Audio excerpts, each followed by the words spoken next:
Good morning, or good afternoon, good evening, good night.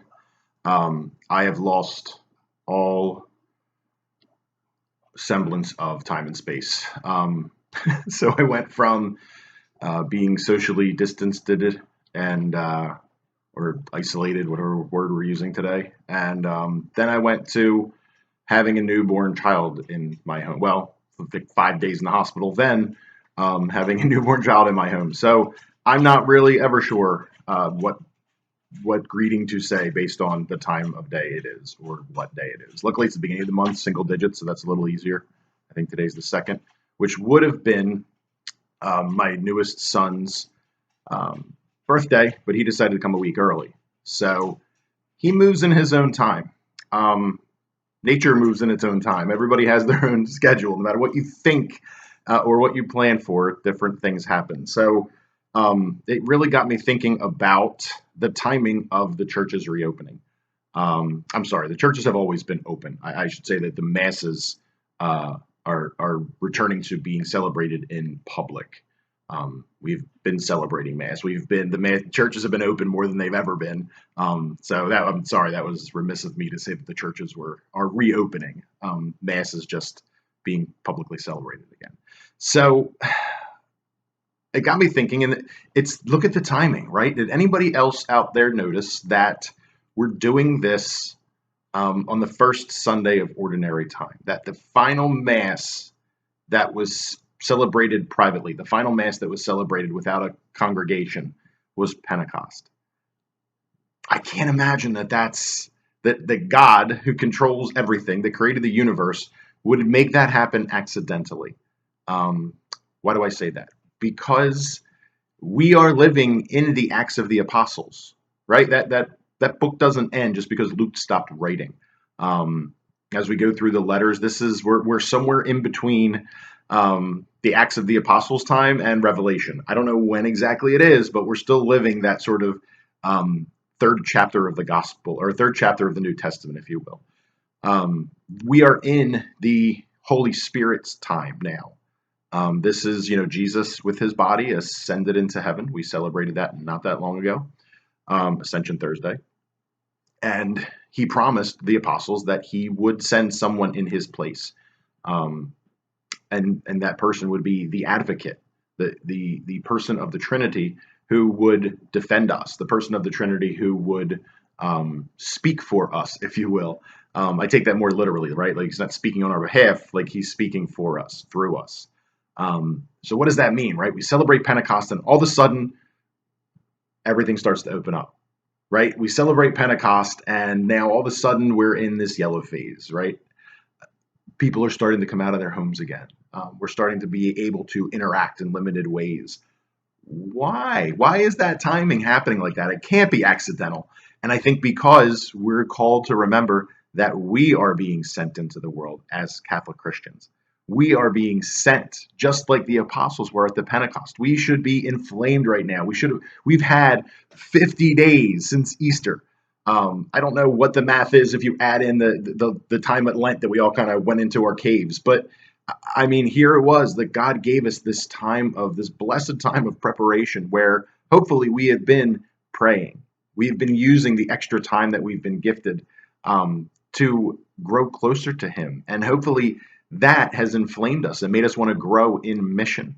I'm working with a group right now, an amazing group of parishioners and a couple from outside the parish that want to grow deeper in their relationship with the Lord, and also gain the ability to intentionally share God's love with everyone, to be able to go out into the world and enable these small groups where we learn to care about each other, where we learn to be concerned about each other's spiritual growth.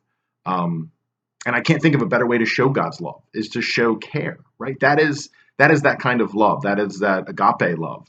Um, that love that puts the betterment of the other is our purpose, right? That we will the good of the other, to quote St. Thomas.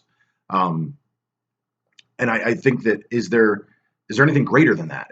Why would God have planned this? Why would the Holy Spirit be enacting all of a sudden? Like, I think sometimes we fall in these political camps, right? We're like, oh, well, President Trump said, or oh, it was Governor Wolf, or it was, and maybe the Bucks County Commissioners. You can name one of them. You're better than me.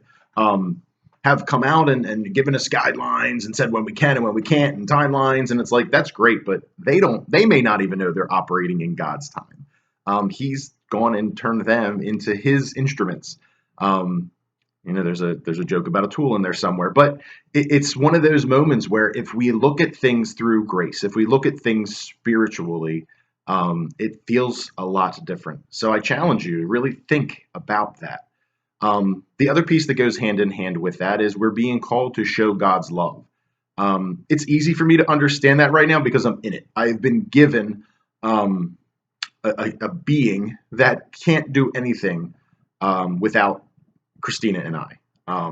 Can't feed himself, can't protect himself, can't dress himself. There's literally nothing Henry can do. Sleep is probably the one, and poop is like the two things he can do without our assistance. And even post poop, like he can't get rid of his own waste. So, here's this little being that needs us, right? That can't function without us, and we love him unconditionally. There is literally nothing Henry can do that could make us love him any more or make us love him any less, right? He does what babies do. He sleeps, he cries, he coos, he opens his eyes for 3 seconds, and it feels like a miracle just to be able to look in his eyes.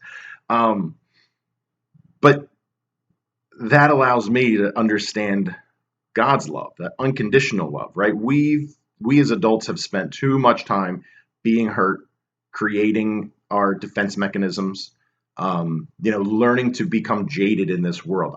It's hard to wrap your brain around unconditional love. I think we either feel like all of the love that we receive from most people is conditional to some extent, or that we've set up those layers, those levels, those fences, right? And be like, yeah, you're my friend as long as you don't violate this. Like everyone's my friend unless they touch my antique car, and then you're dead to me.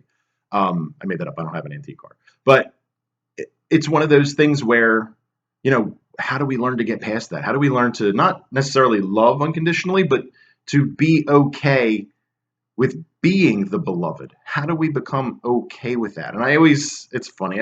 This song popped in my head when I was pondering this the other day, but Paul Simon with Call Me Al. I mean, it's this like, if you be my bodyguard, I'll be your long lost pal. Like I'm going to call you Betty. Like there's all these weird conditions on this relationship, and they're awfully weird.